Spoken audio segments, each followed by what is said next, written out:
EasySpeezy is a YouTuber who's broken into the speedrunning niche, exploded his channel to over 2 million subscribers in just a few years, and did it all while speedrunning games that no one ever gave a second thought to treat competitively.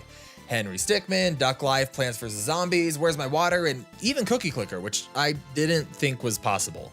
But it wasn't always like this for EasySpeezy. Before I get too far into things, I want to give a big thank you to EasySpeezy for letting me interview him to get this information. Year and a half ago. Holy crap, I'm so sorry. I also gotta say, he's like one of the nicest, most friendly people that I've ever talked to on the platform. Anyway, EasySpeezy, whose real name is Ben, was born in 1999, and from a young age he found that he loved to make content and share it with his friends. He grew up making skits, parodies, and songs to share around with his friends and family, but nothing quite did it for Ben like his one true love at the sweet age of 13, Call of Duty. Inspired by other YouTubers making content about the game, such as FaZe, Ben created his very first video, Call of Duty Ghost Team Tactical Blitz, which he uploaded under the screen name Modtastic. Hey guys, it's Modtastic, and I have some Team Tactical Blitz gameplay for you with the... Now, while only one Call of Duty video is visible on the EasySpeezy channel today, in my interview, Ben mentioned that this kind of content actually took up a significant portion of his channel's early life. Young EasySpeezy was a Call of Duty content machine, turning out videos with gameplay commentary and news surrounding the game to capitalize on popular topics in the community, all while using a cheap microphone in the living room of his family's house. And these videos did about as well as one could expect given the circumstances, but it really didn't take his channel to the levels of growth that he was hoping for. And eventually, as sophomore year of high school rolled around, Ben's taste in games started to change from Call of Duty to Binding of Isaac, Undertale, and Super Mario Sunshine. He started streaming on a small website called Twitch, maybe you've heard of it. But despite the games he was playing being spectacular, Ben quickly discovered two unfortunate facts. Number one, existing speedrunners for these established games were really good and hard to compete with. And number two, older games like this mostly appealed to the dedicated speedrunning community rather than a general audience, which made growth really hard. And the speedrunning niche in general can feel really inaccessible for newcomers like himself, both as a content creator but also as a viewer. So he found that his Super Mario, Undertale, and Binding of Isaac streams weren't really making the splash that he was hoping for. And it wasn't long until this phase of speedrunning fizzled out. Algorithm 2, EasySpeezy 0. But he wasn't down yet. He still had a few more ideas to try out on his channel, so at the start of 2016, the How to Be series was born.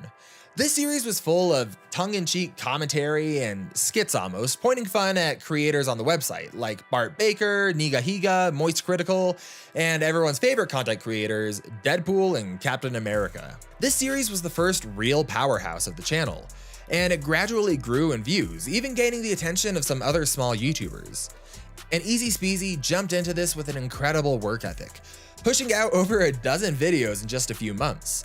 And after about 12 of these, he struck gold with a 1-2 combo of How to Be the Odd Ones Out and How to Be Jaden Animations. These videos synergized together and exploded in growth, sitting today at a combined view count of 600,000 views. And while that's less than his average videos today, at the time it was more views than Ben had ever seen. Now, when a YouTube channel has a video shoot up in views above their other content, one of the best courses of action to grow is to really lean into this and make video after video. But you also have to know when to pivot, because otherwise you're going to over-specialize your channel and you're not going to be able to grow to a general audience.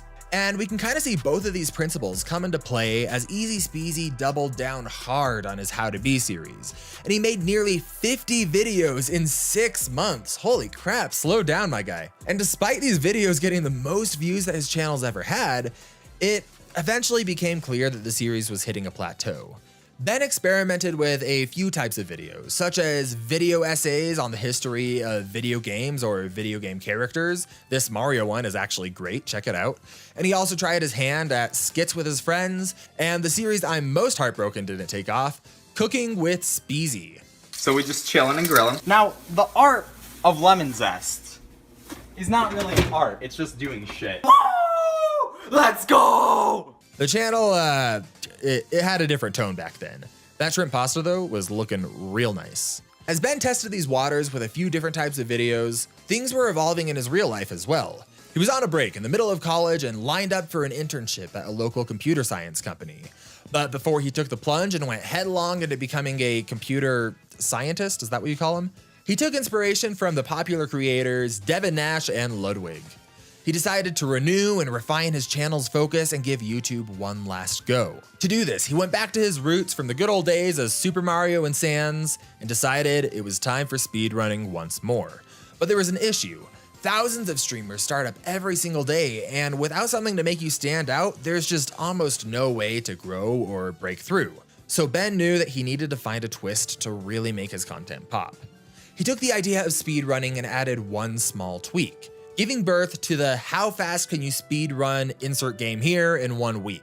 The series was pretty much what it sounds like on the label. Pick a game, learn it on stream, practice it, run it, and edit it all together into a cohesive video.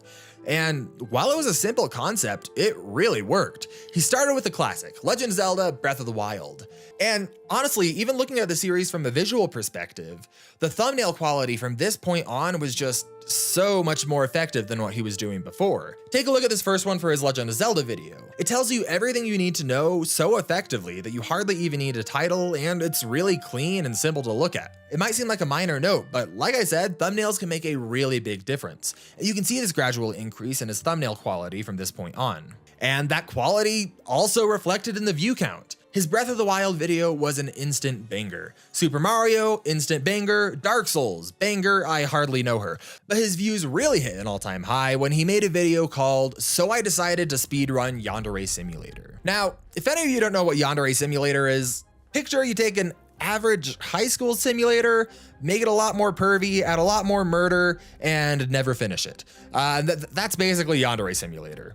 Yandere Simulator was fairly popular at the time, but no one was speedrunning it. That was just a concept totally out of left field. And the unique quality of the video topic really showed in the views as well. It got over 2,000 views in the first day, which at the time was unheard of for Ben, and it just kept growing and growing. But this time, rather than going all in on this one series like he did last time with the How to Be videos, EasySpeezy decided to sprinkle in Yandere Simulator content mixed in with other video series.